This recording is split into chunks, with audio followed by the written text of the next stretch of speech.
What's good, kings and queens? I hope everyone's week and month is starting off well.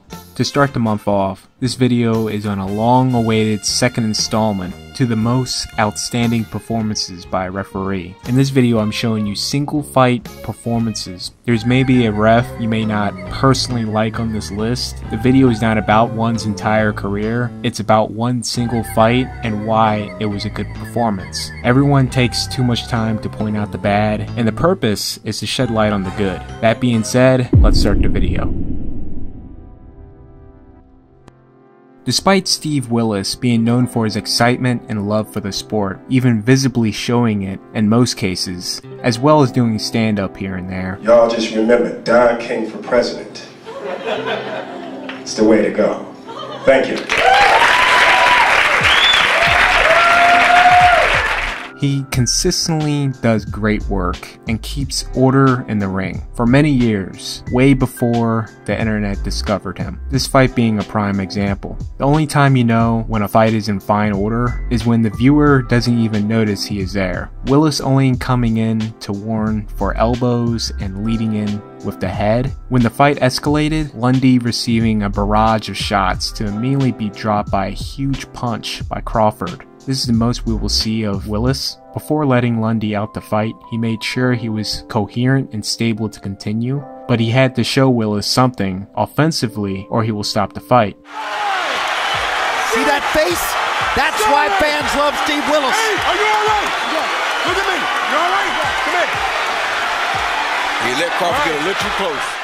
Lundy did land a shot on the ropes, which made Willis give him some extra time till Crawford landed two flush shots where Willis leaped in, almost taking a shot himself to stop the fight. Referee Eddie Eckert was pretty much non-existent in this two-round war. The only time you see Eckert was when both fighters needed to be split during a clinch after they stopped trying to fight it out or tried to hit with a free hand. Jackson being dropped in the second round with plenty of time for McCallum. Jackson taking in many shots but throwing back. Coming towards the final minute, things would change. Jackson would get hurt and take many unanswered shots from McCallum, forcing Eddie to put a stop to the fight.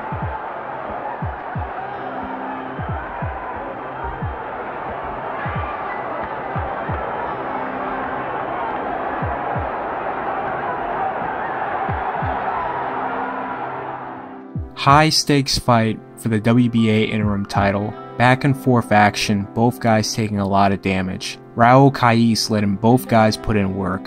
Lara being dropped twice after the second knockdown and Angulo was on him. Angulo pushed off of his elbow. In some crazy cases during a high stakes situation, the ref will put a halt to the fight. Not in shape, maybe to take those shots, and I think shape is part of it.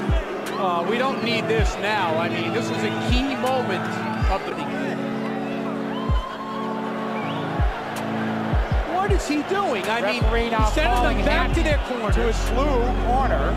Hatton was in dire straits there. They're tying a shoelace. They are tying a shoelace. That's Raul warned Angulo for the blatant elbow without taking away from the fight. The very next round, Angulo was hit by a shot that had a really bad effect on him, causing him to turn his back towards Lara. In this situation, the ref immediately has to stop the fight, and Raul does not hesitate to stop and protect Angulo from further injury. It was a high-stakes fight as Hasegawa was a long-reigning champion who was possibly siding a fight with Nonito Donaire. For almost 4 rounds straight, it was all Hasegawa, just your usual Hazumi fight.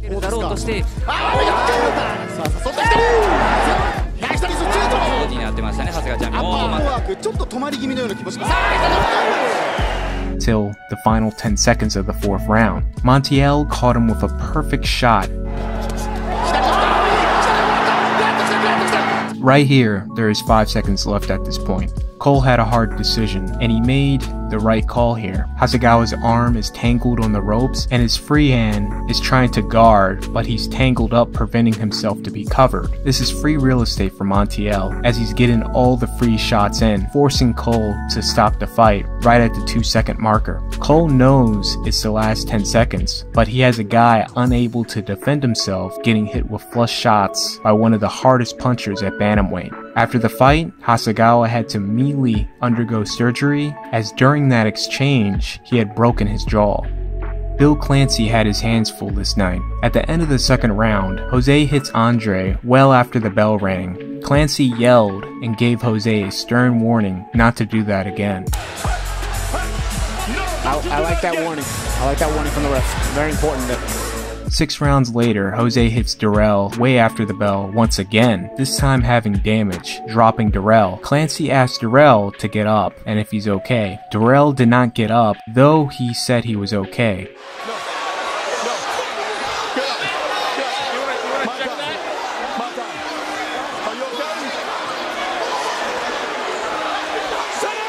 Clancy obviously did not like his response, got the doctor, talked to the commission officer to tell him what happened, and will rule the fight a disqualification. Within that split second, that it was so illegal to have a disqualification as opposed to going to the scorecards. No, that's a blatant foul. There was an earlier round where he hit him a little late, and I warned him.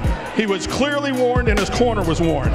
Andre Durrell wins the fight by disqualification due to being knocked out after the round. Bill, thank you.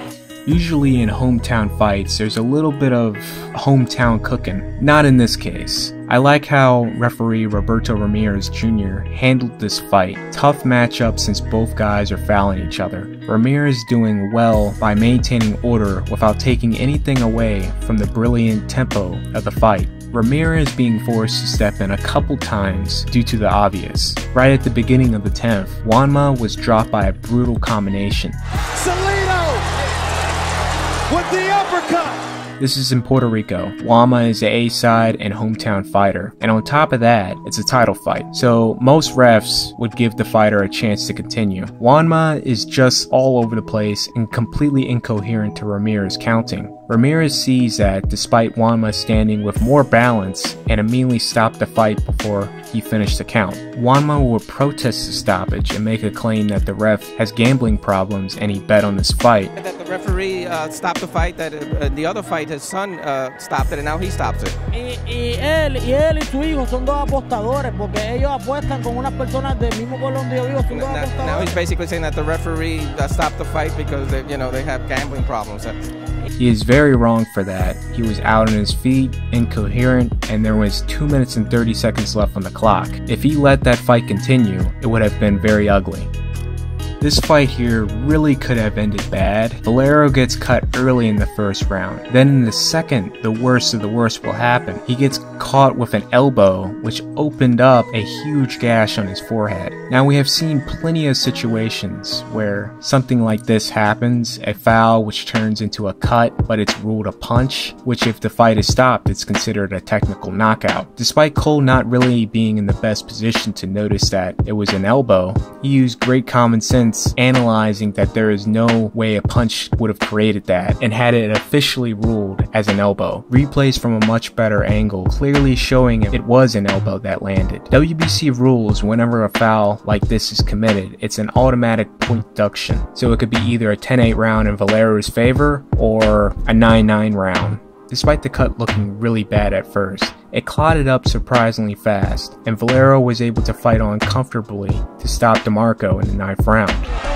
Retiring on his stool, the champion continues to reign. Edwin Valero, another successful title defense. Despite Monroe getting rocked, dropped, and saved by the round, Monroe would put up a spirited performance against Golovkin, showing he is still in the fight. Monroe actually would do better if he just Constantly. Minor upset already that we saw against Daniel Gill. Granada would walk through those little punches. Those are big shots Monroe's hitting Golovkin That's with exactly speed. right. That's exactly right. He got it to win. He may not make it through the rest of the fight, but he certainly earned Golovkin respect. He is flying Gennadi's head in this round. Golovkin would crack through Monroe in the beginning of the 6th round to get dropped. Monroe underestimating his legs and the timing to get up and would just barely make the count, giving Monroe a chance in this title fight to continue, in which Monroe later changes his mind that it's maybe best to retire from the fight. Man, the hook can hurt even worse. He's out of here. Third knockdown. There were 2 knockdowns in the second round, and now he knocks him down for the 3rd time. Here the 6th. 7, 8, 9, 10. You just beat it. You just beat it. You got to move faster. You want to continue? His legs are you gone. want to continue? His legs are gone. Yes, thank you. Yeah.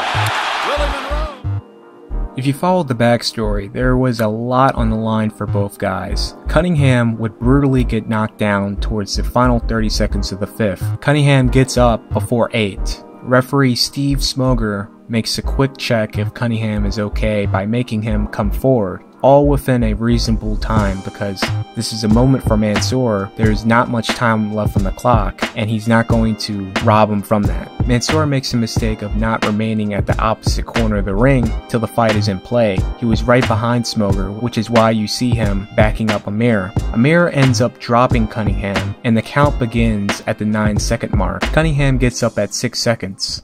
Mansoor is ready, trying to finish it. He's going right back at Cunningham. Cunningham trying to stay up. Cunningham is down in the corner. Smoger checks if Cunningham is okay. Knowing the round is about to end, he decides to not stop the fight, give Steve the benefit of the doubt that he will be able to fight the next round, but warns him if he gets knocked down again, he will stop the fight. Saved by the bell. Round 5 is coming to an end. Will Cunningham be able to come back for the next round? Steve Smoger talking to him, and that is the end of the round.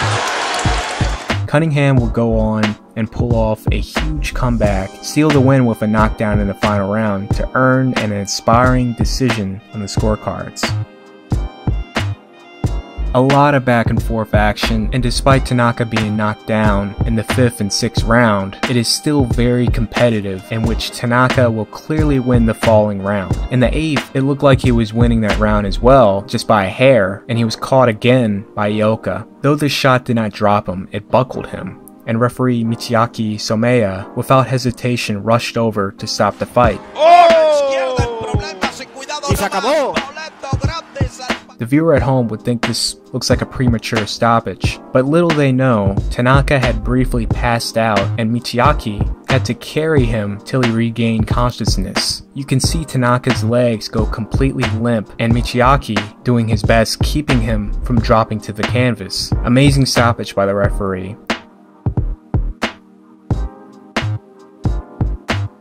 And on top of that, this is the most outstanding performances by a referee, part 2. For more videos like these, be sure to like, share, and if you're new, subscribe. Subscribe to the Patreon for early access and patron-backed projects. I'm Alpha Tancho, and I'm out.